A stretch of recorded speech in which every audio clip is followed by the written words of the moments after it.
Welcome to your Movement Library Reformer version. This is your feet in straps tutorial.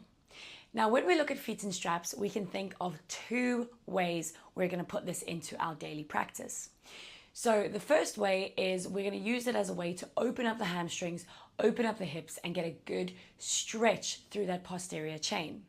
But more to the point, we want to make sure that the stretch is happening with a controlled neutral pelvis.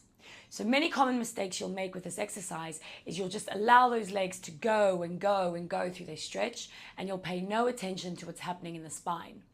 Now you might be thinking, but I just want to stretch out my legs. Fine. However, if the pelvis is moving around, you are not getting a true stretch in those legs. You are just bending and bowing at the lower spine. So today we're going to do this on a medium to light spring setting. So on my fold reformer, I've got a yellow and a green spring on.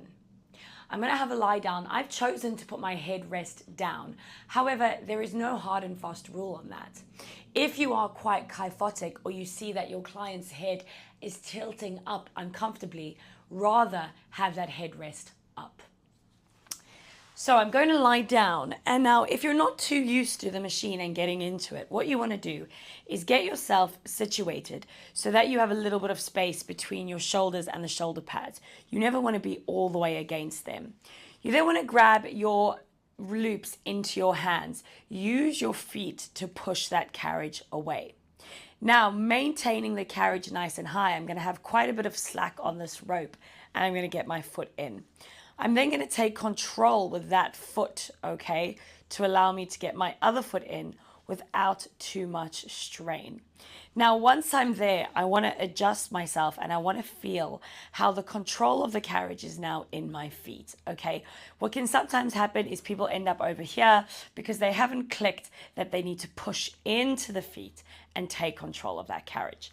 Now, I'm going to find my neutral spine. So that is back of the head, back of the ribs, and the tailbone nice and heavy. And it's actually going to mean a little bit of space in my mid to lower back between the carriage and my body. Now, if I allow my legs to come into a stretch and I keep them straight, what is going to happen? I'm going to feel my whole back pressing into the floor and my sit bones have lifted. Because I am a little bit tight in my hamstrings, I'm going to actually have to soften the knees as they get to that perpendicular point. And this way I've managed to keep that space in my back and that tailbone nice and glued to my carriage. From there, I'm going to press those legs away. They are naturally going to straighten a little bit. I don't want to lock them out because, of course, that's going to upset my pelvis. I want to take it to about here. I'm starting to feel a little bit of work in my abdominals to control my pelvis. And then I'm going to allow them to come back up, keeping that soft bend in the knees. So the reason I'm keeping the soft bend in the knees is because I truly want to practice hip dissociation. I truly want to move my legs without affecting my spine, okay? If I weren't focused on that small bend of the knees, what would happen is my bum would want to lift and my spine would have to change shape, and we don't want that. So this can be done on a heavier or a slightly lighter spring. Heavier spring is going to give you a little bit more tension in those hamstrings. However, it is going to be more challenging if you don't actually understand the pelvis.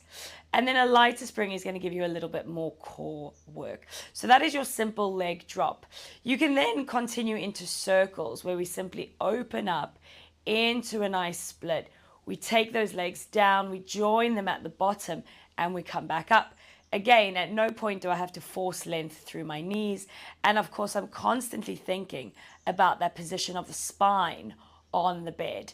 Tailbone, rib cage, and head remaining completely stable. There is absolutely no point working into a range of the hips with the pelvis moving around. Hip range only happens when the pelvis is absolutely stable. So you've noticed I've changed direction, so you can go either or. You can also then take it into single leg drops. This requires a little bit more control because the leg that stays behind, you'll notice that the loop will slack. So I'm actually actively holding that leg up myself now and then we're coming in. I've got to swap the tension over to the left leg, only working through the left leg, keeping the right leg up, and then again. So what you'll notice is the whole time I have a softness in the knees. Okay, you'll see many things on the internet with these beautiful straight legs, hyperextended knees. I guarantee you that's probably not the best option for you. And if you're doing that, you're probably compromising your spine, which we do not want. Okay, it's also a great opportunity to sit into a bit of a static stretch out for the inner thighs. Really flex those feet. You can always grab on the loops to assist. Same thing straight up to the ceiling, okay? Into some nice hamstring stretches. Again, constantly thinking about that tailbone staying heavy on the mat. That is the cue you want to be giving. Then when you are done, you are going to bring those knees in towards you. Grab those loops. I always recommend one at a time.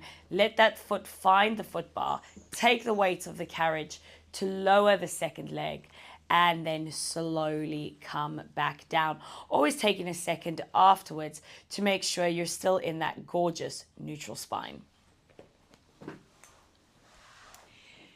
Feet in straps is an absolutely excellent tool on the Reformer. But remember, there is more to it than just stretching your legs and feeling a neural feedback. You want to make sure that that pelvis is secure and that your neutral spine remains absolutely unchanged while the legs are exploring hip mobility.